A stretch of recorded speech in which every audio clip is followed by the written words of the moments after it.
Hi hello నమస్తే welcome back our channel Bhavani happy family. అందరు ఎలా ఉన్నారండి? అందరూ బాగుండాలి, అందులో నేను ఉండాలి. సో అందరూ బాగుండాలని ఆ భగవంతుడిని మనస్ఫూర్తిగా అయితే కోరుకుంటున్నాను. సో ఈరోజు వీడియో ఏంటంటే కనుక చూసారు కదండి, మా బాబు కడుపులో పడిన కాడి నుంచి డెలివరీ వరకు చెప్పాను కదా. సో నాకు ఎలా జరిగింది, సో నాకు ఏ నెలలో ఎలా ఉంది అనేసి అయితే మీకు చెప్తాను ఈరోజు. సో ఈ వీడియో అయితే ప్రతి ఒక్కరికి యూజ్ అవుద్ది. నిన్న వీడియోలో ఇవన్నీ మ్యాటర్ వచ్చేస్తుందేమో అనుకున్నాను కానీ రాలేదు. సో అదే లెంత్ అయిపోయింది అనేసి ఆఫ్ చేసేసాను. సో వీడియోలోకి వెళ్ళిపోయి ఎంతకన్నా ముందు ఇంకా నా ఛానల్ ఏమన్నా సబ్స్క్రైబ్ చేసుకోకపోతే వెంటనే సబ్స్క్రైబ్ చేసుకోండి. పక్కనే బెల్ ఐకాన్ ఉంటుంది, నంటింగ్ మనం ప్రెస్ చేశారంటే అలానే నోటిఫికేషన్ ఇచ్చారంటే నేను ఏ వీడియో పెట్టినా మీ వరకు చేరుతుంది. So please subscribe our channel Bhavani happy family. So వీడియోలోకి అయితే వెళ్ళిపోదాం. సో చెప్పాను కదండి, అలాగా అప్పుడు ఆ జర్నీ స్టార్ట్ అయింది. వాడు కడుపులో పడిన కానుంచి డెలివరీ వరకు అయితే అలా జరిగింది. ఎన్నో మధ్యలో ఈ కరోనా రావడం, అవకతవకలు అవ్వడం, సో ఇవన్నీ కూడా అసలు లిటరల్లీ తలపడి వచ్చేసింది అనమాట. నిజంగానే నేను హాస్పిటల్కి రాను, ఈ హాస్పిటల్కి రాని ఏడ్చేదాన్ని కూడా.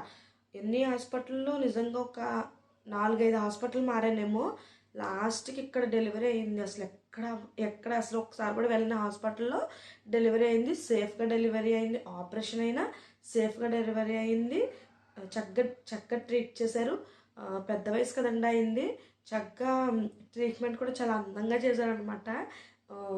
మేము లైట్ వేసుకుంటే పగలు కొంచెం పెద్ద వయసు అయింది కదా, మీరు లైట్ వేసేస్తున్నారేంటి పగలు, మీకు బిల్లు ఎక్కువ వేస్తాను అనేసి ఎటగారం ఆడేవారు అనమాట. సో పాపము పొద్దున్న మధ్యాహ్నం సాయంత్రం తిరిగే వాళ్ళండి. పైన ఇల్లు, థర్డ్ స్టేర్ ఏమో ఇల్లు, సెకండ్ స్టేర్ ఏమో రూమ్స్. ఫస్ట్ స్టేర్ కూడా రూమ్స్ ఉన్నాయి. హాస్పిటల్, డాక్టర్ గారి గది, మెడిసిన్స్ గది అవన్నీ కూడా కింద అనమాట. సో కిందకి దిగిన ఇంట్లోంచి వచ్చినప్పుడు పేషెంట్లు అందరి దగ్గరికి రావడం, చూడడం, ఇది తినమ్మా అది తాగమ్మా అని చెప్పడం, సో అన్నీ బాగా చేసేవారు అనమాట. సో నా ఎక్స్పీరియన్స్ ఎలా అంటే, కన్సీవ్ అయ్యాం కదండి, అప్పటికి సెకండ్ మంత్ మనకు తెలిసేసరికి సెకండ్ మంత్ వచ్చేస్తుంది కదా. సో కొంచెం నీరసం, కారం అనిపించడం అలా జరిగేది అనమాట.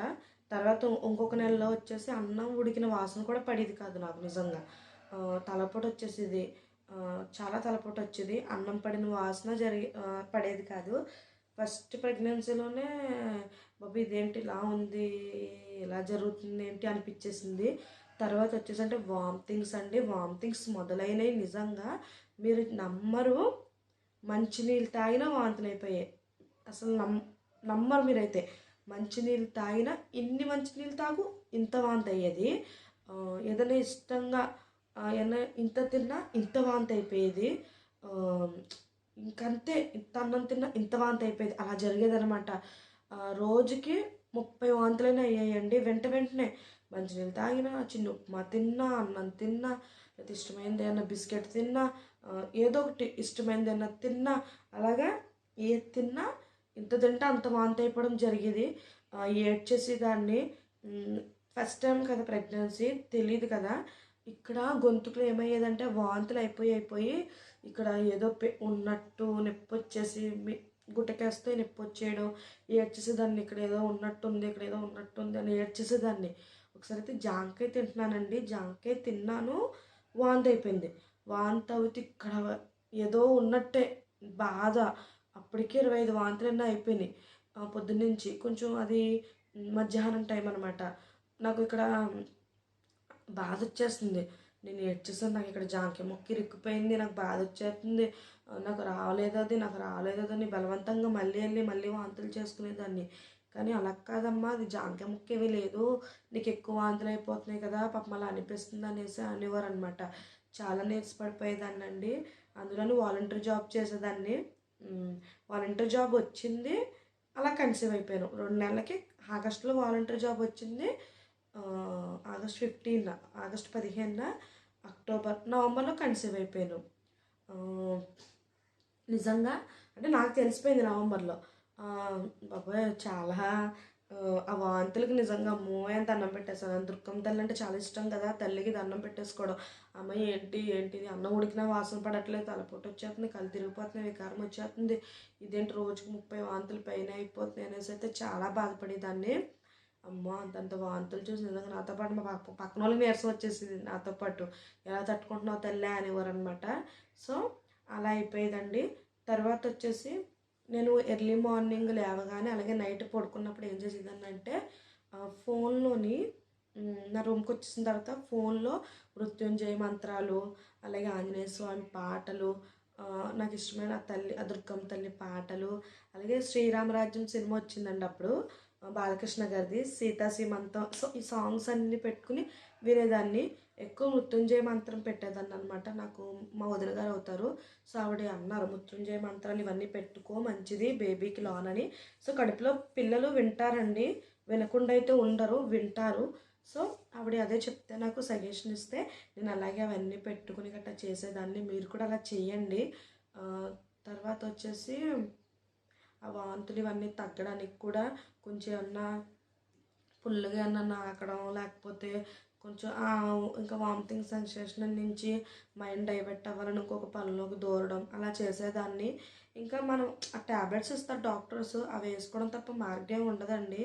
ఏదో ఇది చేసేస్తే తగ్గిపోతే, అది చేసేస్తే తగ్గిపోతే అంటారు కానీ సో అది మామూలు వాంతులు కాదు కదా, ప్రెగ్నెన్సీ వాంతులు కాబట్టి సో అవి అలా న్యాచురల్గా జరగాల్సిందే. ఎందుకంటే ఒక్కొక్కరికి వాంతులు ఉంటాయి, ఒక్కొక్కరికి బాగా నీరసం ఉంటుంది, ఒక్కొక్కరికి అది.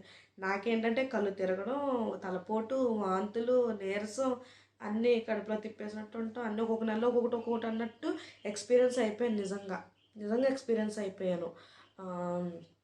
తర్వాత వచ్చేసి ఇలాగ మృత్యుంజయ మంత్రాలు ఇవన్నీ వినేదాన్ని. నాకైతే సీమంతం చేసుకోవాలని చాలా కోరుకుండేదండి.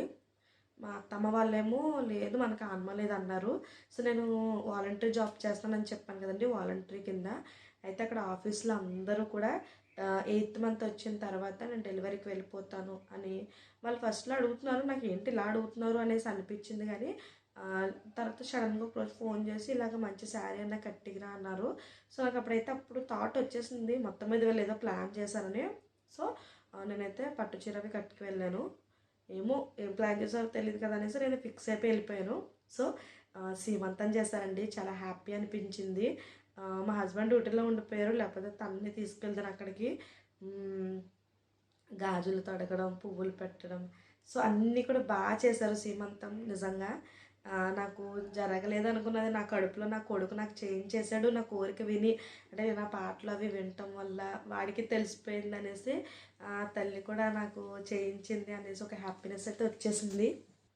సో ఒక హ్యాపీనెస్ అయితే వచ్చేసింది అనమాట.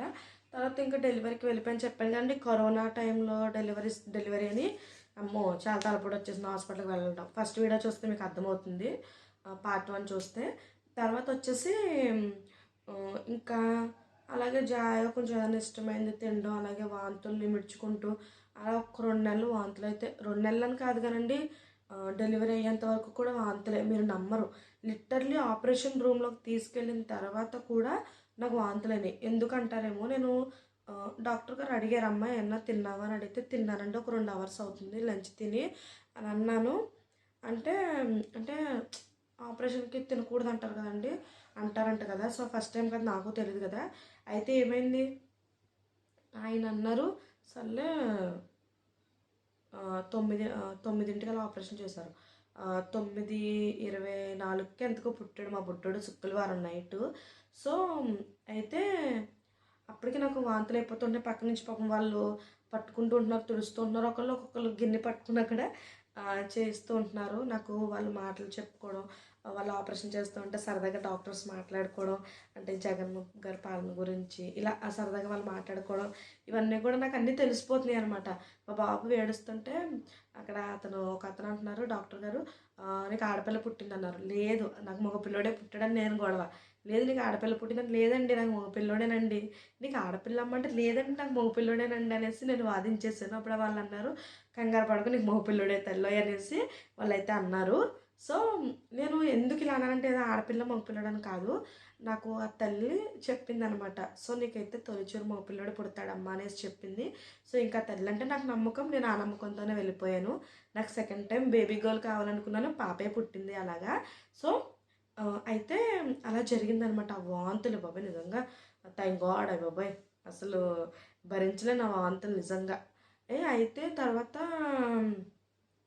అలాగే హాస్పిటల్కి వెళ్ళడం, అమ్మవారింటికి 8 నెలలు వెళ్ళిపోయిన తర్వాత ఒక్కొక్కసారి నొప్పి రావడం, తగ్గడం, ఇంకా డెలివరీ దగ్గరగా వచ్చింది అనేటప్పటికి ఇలా పొట్ట బిగపెట్టడం వదలడం ఇవన్నీ కూడా కదలికలు కొంచెం తగ్గడం ఇవన్నీ కూడా అంటే అప్పుడు ఫస్ట్ ప్రెగ్నెన్సీ కదా అంత నోటీస్ అవ్వట్లేదు.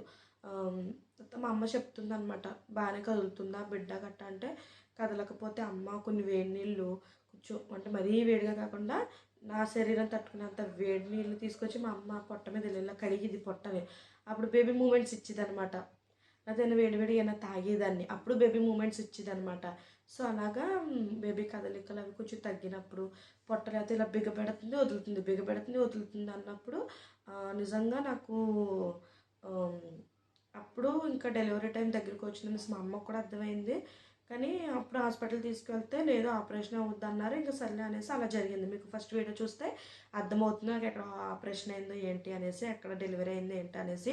సో ఇదండి నా జర్నీ అయితే. మీకు కొంచెం యూజ్ అవుద్దని అనిపిస్తుంది, ఎందుకంటే ఆ వాంతులు ఏంటి అక్కడి నుంచి మనం ఎలా ఇది అవ్వాలి, సో ఎలాగా మన కడుపులో బిడ్డకి ఏమేమి మంచి మంచి విషయాలు మనం నేర్పించుకోవాలో చక్కగా ఫోన్స్ వాడుతున్నాం. అదే ఇలాంటివి వాడితే ఇలాంటి చక్కగా వినిపిస్తే పిల్లలకి మంచిది. సో ఎన్నో మంచి మంచి బుక్స్ చదువుకోవడం అలాంటివి కూడా చేయండి, చాలా మంచిది అనమాట. సో ఇదండి, ఇలా అయితే నా నా కొడుకు నా చేతుల్లోకి వచ్చాడనమాట. సో ఇంకంతేనండి. వీడియో నచ్చినట్లయితే తప్పకుండా అందరికీ షేర్ చేయండి, లైక్ చేయండి, కామెంట్ చేయండి, సబ్స్క్రైబ్ చేసుకోవడం మర్చిపోవద్దు. Bye bye.